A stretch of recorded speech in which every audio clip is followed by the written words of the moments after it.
IPL साल 2026 से पहले चेन्नई सुपर किंग्स को लेकर कई बड़े सवाल खड़े हो रहे हैं। चेपॉक पर पिछली बार मिली हार और टीम में बड़े बदलाव और एमएस धोनी के भविष्य को लेकर सस्पेंस।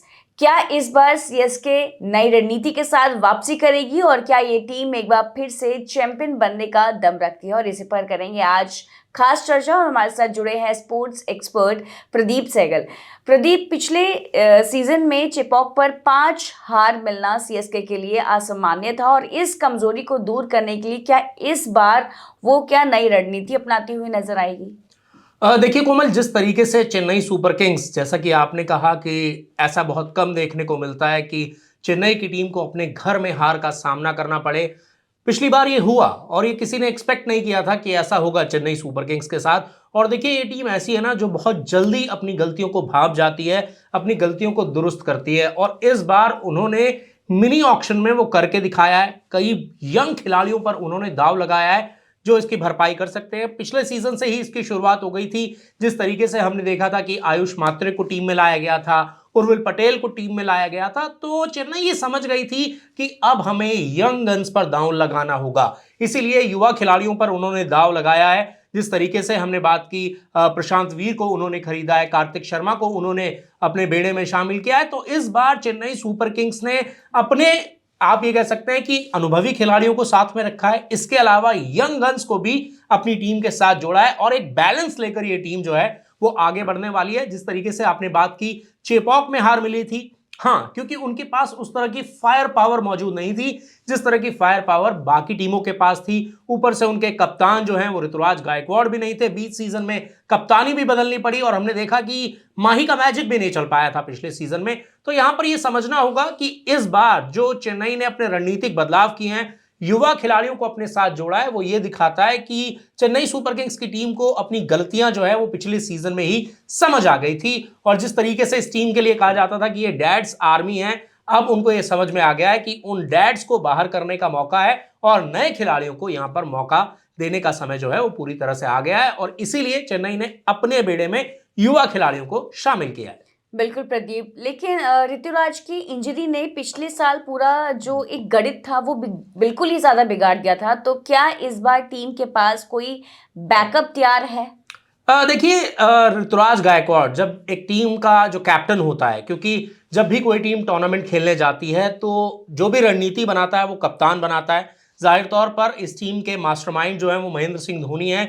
लेकिन जब एक कोई और खिलाड़ी, कोई दूसरा खिलाड़ी उस टीम को लीड कर रहा होता है तो उसका रोल भी उतना ही ज्यादा इंपॉर्टेंट हो जाता है। लेकिन बीच टूर्नामेंट में जब आपका कप्तान इंजर्ड हो जाता है, टूर्नामेंट से बाहर हो जाता है, तो जाहिर तौर पर एक कप्तान की अहमियत जो है एक टीम के लिए काफी ज्यादा होती है। और ऋतुराज गायकवाड़ सिर्फ एक कप्तान नहीं थे, इस टीम के अहम बल्लेबाजों में से एक थे। और जब वो बाहर हो गए तो फिर चेन्नई सुपर किंग्स को उनका बैकअप ढूंढने में काफी ज्यादा दिक्कत हुई, क्योंकि ऋतुराज गायकवाड़ जितने कंसिस्टेंट है, जितनी तेजी से रन बनाते हैं, और उनकी सबसे खास बात यह है कि वो स्पिन को भी बड़ा अच्छा रीड करते हैं और तेज गेंदबाजों के खिलाफ भी रन बनाते हैं। और देखिए, सिचुएशन के हिसाब से खुद को अडेप्ट कर लेते हैं। और जब इस तरह का खिलाड़ी टीम से बाहर हो जाता है तो उसका बैकअप ढूंढना बड़ा मुश्किल हो जाता है। लेकिन इस बार चेन्नई सुपर किंग्स को यह पता है कि अगर पिछली बार वाली सिचुएशन आती है हमारे सामने, तो इस बार उनके पास संजू सैमसन जैसा खिलाड़ी है जिसने राजस्थान रॉयल्स की कप्तानी भी की है। और वो खिलाड़ी जो है वो हर तरह की सिचुएशन में अडेप्ट करना जानता है। और अभी तो हाल ही में T20 वर्ल्ड कप जिताकर आए हैं और जिस तरह का प्रदर्शन उस खिलाड़ी ने किया है तो कॉन्फिडेंस भी काफी ज्यादा हाई होगा। तो जाहिर तौर पर चेन्नई सुपर किंग्स ने यहां पर बैकअप जो है वो मौजूद रखे हैं खिलाड़ियों के, और कई युवा खिलाड़ियों को भी अपने बेड़े में जोड़ा है। और देखिए, आगे जाके जब आप देखेंगे ना तो ये युवा खिलाड़ी धीरे धीरे मैच्योर होते जाएंगे और फिर ये बड़े मैच विनर्स भी साबित हो सकते हैं इस टीम के लिए। बिल्कुल प्रदीप, रविंद्र जडेजा जैसे मैच विनर को रिलीज करने के पीछे सबसे बड़ी वजह क्या रही है? देखिए, जिस तरीके से मैंने कहा कि चेन्नई सुपर किंग्स ये समझ गई थी कि हमारी सबसे बड़ी खामी क्या है, तो हमें एक ऐसे खिलाड़ी चाहिए जो भविष्य में इस टीम का कप्तान बन सके। एक ऐसा खिलाड़ी चाहिए जो टॉप ऑर्डर में तेज तर्रार बल्लेबाजी कर सके। एक ऐसा खिलाड़ी चाहिए जो टीम को स्ट्रेंथ प्रोवाइड करा सके टॉप ऑर्डर में। क्योंकि अगर आप टॉप ऑर्डर में देखेंगे तो रविंद्र जडेजा जरूर इस टीम का अहम हिस्सा थे। वो उनकी कमी भी खलेगी जाहिर तौर पर, क्योंकि जिस तरह का प्रदर्शन उन्होंने इतने साल तक इस टीम के लिए किया वैसा बहुत कम खिलाड़ी कर पाए हैं। और एक बॉन्डिंग भी थी ना, MS धोनी और रविंद्र जडेजा के Correct. बीच की जो बॉन्डिंग थी वो भी काफी अहम थी। तो जाहिर तौर पर चेन्नई सुपर किंग्स उनको मिस करेगी, लेकिन चेन्नई सुपर किंग्स ये भी समझ गई थी कि अब हमें रविंद्र जडेजा से आगे सोचना होगा। जिस तरीके से मैंने आपको बोला कि उनको यह पता था कि अब हमें युवा खिलाड़ियों पर दांव लगाना है, और देखिए यहां पर युवा खिलाड़ियों को शामिल किया गया है टीम में। जडेजा जो इस टीम के लिए करके गए हैं उसकी कमी जरूर खलेगी इस टीम को, लेकिन एक वक्त आता है ना जब टीम आपसे आगे के बारे में सोचने लगती है, तो शायद वो समय आ गया था और इसीलिए यहां पर देखिए ट्रेड किया गया है उनको संजू सैमसन के साथ ट्रेड करके लाया गया है। और संजू सैमसन हम सभी ने देखा किस तरीके का प्रदर्शन करते हैं। और दूसरी चीज ये भी ना कि रविंद्र जडेजा T20 फॉर्मेट नहीं खेल रहे हैं, वो संन्यास ले चुके हैं इस फॉर्मेट से। तो इसके बियॉन्ड चेन्नई सुपर किंग्स को देखना पड़ा, उनको उनके लिए भी बहुत मुश्किल फैसला रहा होगा, इसीलिए उन्होंने जडेजा को रिलीज किया और T20 के नए सुपरस्टार संजू सैमसन को अपनी टीम में शामिल कर लिया। बिल्कुल प्रदीप, अगर हम बात करें संजू सैमसन की, तो ट्रेड के जरिए टीम में शामिल करना एक मास्टर स्ट्रोक माना जा रहा है, लेकिन उन्हें प्लेइंग 11 में किस पोजीशन पर देखा जा रहा है? देखिए ये बड़ा अच्छा सवाल है कि आपने संजू सैमसन को शामिल तो कर लिया टीम में, क्योंकि आपके पास ऑलरेडी ऐसे खिलाड़ी हैं जो टॉप ऑर्डर में बैटिंग कर सकते हैं। चाहे आप ऋतुराज गायकवाड़ की बात कर लीजिए, आयुष मात्रे की बात कर लीजिए, संजू सैमसन अब खुद भी आ गए हैं, उर्विल पटेल को भी वहां पर बल्लेबाजी कराई जा सकती है। तो कैसे बनेगा टीम का कॉम्बिनेशन? तो मुझे देखिए ऐसा लगता है कि यहाँ पर ऋतुराज गायकवाड़ और आयुष मात्रे जो हैं वो ओपनिंग कर सकते हैं, और उसके बाद नंबर 3 पर संजू सैमसन खेल सकते हैं, क्योंकि जो स्टेबिलिटी वो प्रोवाइड करा सकते हैं टीम को। या फिर यहां पर एक और चेंज हो सकता है, यहां पर संजू सैमसन और आयुष मात्रे के साथ ओपनिंग करा दीजिए, ऋतुराज को आप नंबर 3 पर ले आइए। तो ये कॉम्बिनेशन मतलब ये लग रहा है कि नंबर या तो ओपन करेंगे या नंबर 3, इससे नीचे नहीं खेलेंगे, क्योंकि फिर उसके बाद अगर आप देखेंगे चेन्नई सुपर किंग्स के पास डेवॉल्ट ब्रेविस हैं और स्पिन का जो शिकार करते हैं शिवम दुबे वो मौजूद हैं। उसके अलावा भी टीम के पास काफी ज्यादा जो खिलाड़ी हैं वो मौजूद हैं जो तेज तर्रार मिडिल ऑर्डर में बैटिंग कर सकते हैं। ऐसे खिलाड़ी टीम के पास मौजूद हैं। और देखिए आपको अगर टॉप ऑर्डर में रन बनाने हैं, शुरुआत अच्छी चाहिए, तो आपको ऐसे कंसिस्टेंट बल्लेबाज चाहिए होते हैं। तो इसीलिए मुझे लगता है कि संजू सैमसन और आयुष मात्रे की जोड़ी जो है वो ओपनिंग कर सकती है, नंबर 3 पर ऋतुराज गायकवाड़, क्योंकि ये टीम को एक बैलेंस प्रोवाइड कराएगा, ये स्टेबिलिटी प्रोवाइड कराएगा। अगर खुदा ना खास्ता संजू सैमसन जल्दी आउट हो जाते हैं या आयुष मात्रे जल्दी आउट हो जाते हैं, तो फिर उसके बाद आपके पास जो है ऋतुराज गायकवाड़ जो कि कप्तान है, उनका बैकअप आपके पास जरूर रहेगा। बिल्कुल, लेकिन प्रदीप, सैम और करण और पाथिराना जैसे खिलाड़ियों को छोड़ने के बाद टीम डेथ ओवर्स की गेंदबाजी की भरपाई कैसे कर पाएगी? हाँ देखिए ये बड़ा सवाल है कि चेन्नई सुपर किंग्स ने पाथिराना को छोड़ दिया, सैम करन जैसे खिलाड़ी को छोड़ दिया, लेकिन मुझे लगता है कि सैम करन गए हैं तो नेथन एलिस इनके पास ऑलरेडी हैं, वो लाइक टू लाइक रिप्लेसमेंट आप बोल सकते हैं। थोड़ी बल्लेबाजी बेहतर करते हैं सैम करन, लेकिन जिस तरीके से वेरिएशंस का इस्तेमाल नेथन एलिस करते हैं उनको भी आप कम नहीं आंक सकते।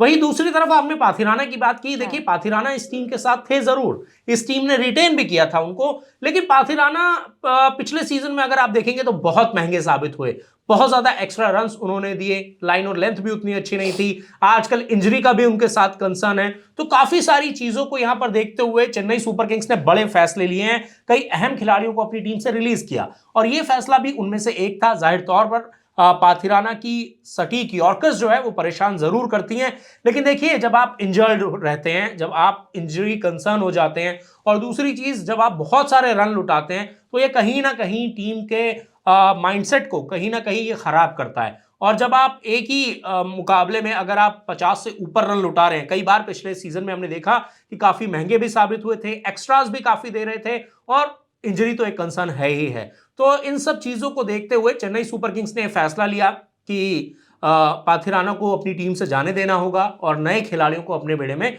शामिल करना होगा। और यहां पर एक बहुत अच्छा इंक्लूजन जो है वो किया है यहां पर चेन्नई सुपर किंग्स ने। आपने देखा मैट हेनरी जो कि न्यूजीलैंड के तेज गेंदबाज हैं, उनको यहां पर शामिल किया है चेन्नई सुपर किंग्स ने अपने बेड़े में। और मैट हेनरी का T20 वर्ल्ड कप भी है जो शानदार रहा, जिस तरीके से उन्होंने न्यूजीलैंड के लिए दमदार शानदार बेहतरीन प्रदर्शन किया, वो भी एक वजह थे कि न्यूजीलैंड की टीम जो है वो T20 वर्ल्ड कप के फाइनल तक पहुंची, क्योंकि नई गेंद से विकेट चटकाना बहुत ज्यादा अहम होता है। तो यहां पर मैट हेनरी को अपने बेड़े में शामिल किया। तो मुझे लगता है कि ऑलमोस्ट आप ये कह सकते हैं कि डेथ गेंदबाजी थोड़ी सी कमजोर जरूर है, क्योंकि खलील अहमद आपके पास होंगे, मैट हेनरी आपके पास होंगे, लेकिन उतनी भी कमजोर नहीं है कि आप चेन्नई सुपर किंग्स को एकदम आउट कर दें इस बेड़े से। बिल्कुल। लेकिन प्रदीप वहीं दोबारा से जडेजा की अगर हम बात करें तो चेपॉक की स्पिन मददगार पिच पर जडेजा की कमी को कौन सा खिलाड़ी पूरा करता हुआ नजर आएगा? देखिए जरूर, जिस तरह से मैंने आपको बताया कि रविंद्र जडेजा ने न सिर्फ गेंदबाजी से, अपनी बल्लेबाजी से भी बहुत सारे मुकाबले जो है वो चेन्नई सुपर किंग्स को जिताए थे, और जाहिर तौर पर चेन्नई की टीम उनको काफी ज्यादा मिस करेगी, इसमें बिल्कुल भी कोई दो राय नहीं है। और एक जो बॉन्डिंग है जडेजा और महेंद्र सिंह धोनी के बीच, वो भी लोग मिस करेंगे, क्योंकि हम बोलते थे ना कि काफी समय से हम इस जोड़ी को देखते हुए आ रहे हैं। चेन्नई की टीम की ये सबसे महत्वपूर्ण जोड़ियों में से एक थी, दोनों किस तरीके से एक दूसरे के साथ पार्टनरशिप करते थे वो भी ज्यादा अहम था। लेकिन अब चेन्नई को यह पता चल गया था कि यह समय आ गया है कि अब जडेजा से आगे सोचना होगा, और इसीलिए यहां पर देखिए उन्होंने जिस तरीके से पिछले सीजन में नूर अहमद को अपनी बेड़े में शामिल किया, नूर अहमद ने अच्छा प्रदर्शन किया चेन्नई सुपर किंग्स के लिए। इसके अलावा उन्होंने राहुल चहर को लिया है, अकील हुसैन भी उनके पास हैं, वेस्टइंडीज के जो ऑलराउंडर हैं, वो भी अच्छी गेंदबाजी करते हैं, उनके लिए भी जो T20 वर्ल्ड कप है वो ठीक गया था, वेस्टइंडीज के लिए खेले भी थे। इसके अलावा अगर आप देखेंगे तो श्रेयस गोपाल का ऑप्शन भी चेन्नई सुपर किंग्स के पास मौजूद है। तो ऐसे में स्पिनर्स की भरमार भी है, और जैसा कि आपने बोला कि चेपॉक में स्पिनिंग ट्रैक रहता है, तो नूर अहमद वहां पर मौजूद हैं, इसके अलावा राहुल चहर वहां पर मौजूद हैं, अकील हुसैन है, श्रेयस गोपाल है। अब ये देखना होगा कि सिचुएशन के अकॉर्डिंग, क्योंकि कई बार टूर्नामेंट की भी सिचुएशन होती है और पिच की भी सिचुएशन होती है, उसके अकॉर्डिंग चेन्नई सुपर किंग्स कौन से खिलाड़ी को यहां पर पिक करती है। लेकिन इसके अलावा भी अगर आप देखेंगे तो बल्लेबाजी एक अहम मुद्दा जरूर रहेगी, और ये चैलेंज जरूर रहेगा चेन्नई सुपर किंग्स के सामने कि जडेजा की बैटिंग को कैसे यहां पर कॉम्पनसेट करते हैं, वो सबसे बड़ा चैलेंज इस टीम के सामने रहने वाला है। इसके अलावा प्रशांत वीर, जिनकी हम बात करना भूल गए, वो भी इस टीम में स्पिन गेंदबाज का किरदार निभा सकते हैं, एक युवा खिलाड़ी हैं, और चेन्नई सुपर किंग्स ने काफी बड़ी रकम देकर उनको मिनी ऑक्शन में शामिल किया अपने साथ, 14 करोड़ रुपए की भारी भरकम रकम दी थी उनको, तो उन पर भी निगाहें जो हैं इस टूर्नामेंट में रहने वाली हैं। बिल्कुल। लेकिन प्रदीप, सीएसके की जो जीत है वो किस चीज पर सबसे ज्यादा निर्भर करती है, अगर हम इस बारे में बात करें तो? देखिए महेंद्र सिंह धोनी तो इस टीम के मास्टरमाइंड हैं ही, वो किस तरीके से टीम को चलाएंगे, भले ही कप्तान ऋतुराज गायकवाड़ हैं, लेकिन धोनी के बिना तो इस टीम में पत्ता भी नहीं हिलता है ना। तो एक तो ये होगा कि क्या किसको, कौन से खिलाड़ी को क्या रोल दिया जाता है, वो बहुत ज्यादा इंपॉर्टेंट होगा। दूसरी चीज, जो आपने युवा खिलाड़ियों पर दांव खेला है, जैसे कि मैंने बात की कि यहां पर कार्तिक शर्मा के ऊपर काफी बड़ा दांव खेला गया है, प्रशांत वीर के ऊपर काफी बड़ा दांव खेला गया, क्योंकि इन दोनों युवा खिलाड़ियों पर चेन्नई सुपर किंग्स ने तकरीबन 28 करोड़ रुपए मिनी ऑक्शन में लुटा दिए थे। तो जब आप किसी युवा खिलाड़ी पर इतना बड़ा दांव खेलते हैं तो जाहिर तौर पर आप प्रदर्शन की भी उम्मीद करते हैं। इसके अलावा आयुष मात्रे किस तरह का प्रदर्शन करेंगे, उर्विल पटेल को जितने मौके मिलते हैं उसमें उनका प्रदर्शन कैसा रहता है, साथ ही साथ नूर अहमद किस तरह की गेंदबाजी करते हैं, तो ये सारी चीजें, और सबसे अहम बात डेथ गेंदबाजी, जिसकी आपने बात भी की थी कि पाथिराना की भरपाई कैसे करेगी यहां पर चेन्नई सुपर किंग्स। हाँ, खलील अहमद उनके पास हैं, जिन्होंने पिछले सीजन में अच्छी गेंदबाजी की थी, मैट हेनरी भी उनके पास है, लेकिन मैट हेनरी नई गेंद से कारगर साबित होते हैं, डेथ ओवर्स में कई बार उनकी पिटाई हो जाती है। तो यहां ये देखना होगा कि ये सब फैक्टर्स जो हैं वो किस तरह से चेन्नई सुपर किंग्स के लिए काम करते हैं। स्पेशली युवाओं पर फोकस रहेगा, युवा खिलाड़ी जिन पर भारी भरकम रकम खर्च की है चेन्नई सुपर किंग्स ने, वो कैसे इस टीम को चैंपियन बनाने में अहम किरदार निभाते हैं, वो किस तरह का प्रदर्शन करते हैं, और उनका प्रदर्शन ही ये तय करेगा कि चेन्नई सुपर किंग्स की टीम आईपीएल 2026 में कहां तक पहुंच पाएगी। बिल्कुल। लेकिन प्रदीप, कैसे हो सकती है सीएसके की बेस्ट प्लेइंग 11 टीम? हाँ देखिए, ये बड़ा सवाल है कि आपने युवा खिलाड़ियों पर दांव खेल लिया, कुछ अच्छे खिलाड़ी आपने टीम में ऑलरेडी रोक लिए हैं, तो ऐसे में कई बार ये होता है ना कोमल कि आप टीम तो अच्छी चुन लेते हैं, लेकिन आप प्लेइंग 11 बेहतर नहीं बना पाते हैं। क्यों? क्योंकि वो बोलते हैं ना कि प्लेंटी ऑफ ऑप्शंस आपके पास होते हैं, तो आप उसमें से पिक एंड चूज नहीं कर पाते हैं। तो यहां पर चेन्नई सुपर किंग्स के साथ जो है ये जरूर रहेगा कि किस तरह की प्लेइंग 11 उनको बनानी है, और कौन कौन से खिलाड़ी यहां पर जो है वो शुमार किए जाएं। तो देखिए, मैं लिख कर लाया हूं यहां पर कि किस तरह की प्लेइंग 11 हो सकती है चेन्नई सुपर किंग्स की। तो देखिए, जैसे हम डिस्कस भी कर रहे थे कि संजू सैमसन और आयुष मात्रे, ये दोनों खिलाड़ी ओपनिंग कर सकते हैं। क्यों? क्योंकि दोनों के पास वो स्टेमिना है, तेजी से बल्लेबाजी कर सकते हैं, और खुदा ना खास्ता अगर टॉप ऑर्डर का एक बल्लेबाज जल्दी आउट हो जाता है तो फिर नंबर 3 पर कप्तान ऋतुराज गायकवाड़ आपके पास मौजूद है, जो स्पिन को बड़ा अच्छा खेलते हैं, तेज गेंदबाजी को बड़ा अच्छा खेलते हैं और एक ओपनर भी हैं। तो अगर जल्दी विकेट गिर जाता है तो वो बतौर ओपनर खेलते हैं तो बहुत ज्यादा दिक्कत भी नहीं होगी। तो ये तो हो गए आपके टॉप के 3 बल्लेबाज। नंबर 4 पर आएंगे डेवॉल्ट ब्रेविस। डेवॉल्ट ब्रेविस हमने देखा कि T20 वर्ल्ड कप में किस तरह का प्रदर्शन रहा है। भाई इस खिलाड़ी को ना तो स्पिन के सामने दिक्कत होती है, ना तेज गेंदबाजी के सामने दिक्कत होती है और बड़े बड़े शॉट्स लगाते हैं और इनके नो लुक शॉट तो भैया देखने में मजा आ जाता है। तो ऐसे में आपके टॉप के 4 बल्लेबाज हो गए। फिर उसके बाद नंबर 5 पर आपके spin hitter Shivam Dube. Shivam Dube spin के सामने तो भैया इनका कोई सान ही नहीं है, पैर निकालते ही नहीं है, खड़े खड़े शॉट मारते हैं और मैदान के बाहर गेंद को फेंक देते हैं। तो ये तो आपके हो गए नंबर 5। उसके बाद कार्तिक शर्मा, युवा खिलाड़ी जिनके ऊपर 14 करोड़ रुपए से ज्यादा की रकम चेन्नई सुपर किंग्स ने खर्च की। उसके बाद प्रशांत वीर, ये खिलाड़ी भी ऑलराउंडर है, स्पिन गेंदबाजी भी करता है, बल्लेबाजी भी ताबड़तोड़ करता है। तो यहां पर ये भी रहेंगे, इन पर भी निगाहें रहेंगी कि किस तरह का प्रदर्शन करते हैं। इन पर भी 14.5 करोड़ रुपए के आसपास चेन्नई सुपर किंग्स ने खर्च करे। तो सोचिए इतनी बड़ी रकम खर्च की है तो कुछ तो देखा होगा ना चेन्नई सुपर किंग्स ने। उसके बाद महेंद्र सिंह धोनी, इस टीम के मास्टरमाइंड। उसके बाद मैट हेनरी, जो कि हम बात कर रहे थे, नई गेंद से विकेट चटकाना बहुत इंपॉर्टेंट होगा, तो मैट हेनरी वहां पर काम आएंगे। नेथन एलिस यहां पर काम आएंगे इस टीम के, अपने वेरिएशन से सामने वाली टीम को परास्त कर सकते हैं। उसके बाद स्पिन गेंदबाजी की जिम्मेदारी नूर अहमद पर होगी। पिछला सीजन काफी अच्छा रहा था चेन्नई सुपर किंग्स के लिए, तो यहां पर एक बार फिर से उनसे ये उम्मीद रहेगी, क्योंकि अफगानिस्तान का ये मिस्ट्री स्पिनर जो है, चेन्नई की विकेट स्पिनर्स को रास आती है। तो ऐसे में यहां पर नूर अहमद जो है वो स्पिन गेंदबाज का किरदार निभाएंगे। अब बात करते हैं इंपैक्ट प्लेयर की। इंपैक्ट प्लेयर मुझे लगता है खलील अहमद को ये फिट इन कर सकते हैं टीम में, क्योंकि मैट हेनरी आपके पास ऑलरेडी है, नेथन एलिस आपके पास ऑलरेडी है, खलील अहमद आपके इंपैक्ट प्लेयर सब्स्टिट्यूट हो सकते हैं। तो ये आपकी एक कॉम्पैक्ट टीम बन गई, जो कि तूफानी भी नजर आती है, दमदार भी नजर आती है। और इसमें सबसे अच्छी बात यह है कि आपके पास युवा खिलाड़ी और एक्सपीरियंस खिलाड़ियों का मिश्रण नजर आता है, जो कि चेन्नई सुपर किंग्स की सबसे बड़ी ताकत रही है। इस टीम को एक समय पर डैड्स आर्मी कहा जाता था, लेकिन अब देखिए इनको ये समझ में आ गया है कि युवा खिलाड़ियों को किस तरह से फिट इन करना है टीम में। इसीलिए ये जो पूरी टीम नजर आती है, मुझे लगता है कि कुछ ऐसा ही कॉम्बिनेशन आपको देखने को मिलेगा। युवा खिलाड़ियों की भी भरमार है और एक्सपीरियंस टीम भी है। कई बार ये होता है ना कि आप युवा खिलाड़ियों को भर लेते हैं लेकिन एक्सपीरियंस मिस कर जाते हैं और उसका खामियाजा टीम को भुगतना पड़ता है। लेकिन ये टीम जो है एक अच्छी टीम नजर आ रही है। युवा खिलाड़ियों का जोश और एक्सपीरियंस खिलाड़ियों का होश, दोनों मिलकर इस टीम को छठा खिताब जिता सकते हैं। बिल्कुल।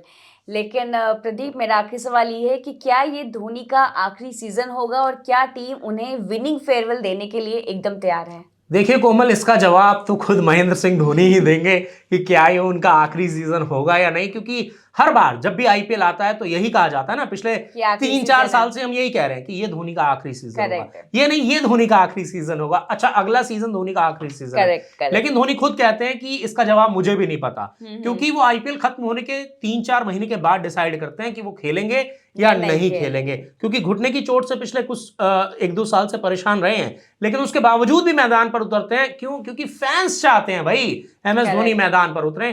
तो जाहिर तौर पर मैं इसका जवाब नहीं दे पाऊंगा कि ये एमएस धोनी का आखिरी सीजन होगा या नहीं। इनफैक्ट अभी तो वो खुद भी नहीं दे पाएंगे कि धोनी का ये आखिरी सीजन होगा या नहीं, लेकिन हाँ, हर बार ये कयास लगाए जाते हैं कि महेंद्र सिंह धोनी का ये आखिरी सीजन हो सकता है। उसी तरह से इस बार भी कयास लगाए जा रहे हैं और जिस तरह का टीम कॉम्बिनेशन है, जाहिर तौर पर यह टीम जीतने की काबिलियत रखती है। लेकिन आईपीएल में कहा जाता है ना कि आपको फ्रंट रनर बनना पड़ता है। जो टीम शुरुआत से ही जीत के रथ पर सवार होती है उसको आगे जाके उसका बेनिफिट मिलता है, और उसके लिए सबसे बेहतरीन ये होता है कि आप अपनी बेस्ट प्लेइंग 11 सबसे पहले फाइंड कर लें। तो यहां पर चेन्नई सुपर किंग्स के सामने सबसे बड़ा चैलेंज ही होगा कि अपनी बेस्ट प्लेइंग 11 को सबसे पहले फाइंड करना और उसे मैदान पर उतारना, और वो बेस्ट प्लेइंग 11 किस तरह का प्रदर्शन करती है, ये सबसे बड़ा चैलेंज रहेगा। लेकिन हाँ, इस टीम के पास वो काबिलियत है, वो कुव्वत है कि ये टीम छठी बार आईपीएल की ट्रॉफी जीत सके। बिल्कुल। तो चेन्नई सुपर किंग्स के सामने इस बार कई सारी चुनौतियां हैं, लेकिन टीम का अनुभव और संतुलन उन्हें मजबूत दावेदार भी बनाता है। अब देखना यह होगा कि क्या एमएस धोनी के लिए यह सीजन खास बन पाता है या नहीं। फिलहाल इस चर्चा में शामिल होने के लिए प्रदीप, आपका बहुत बहुत धन्यवाद। ऐसी और अपडेट्स के लिए आप हमारे चैनल को लाइक और सब्सक्राइब करना बिल्कुल ना भूलें। Thank you Komal, thanks a lot.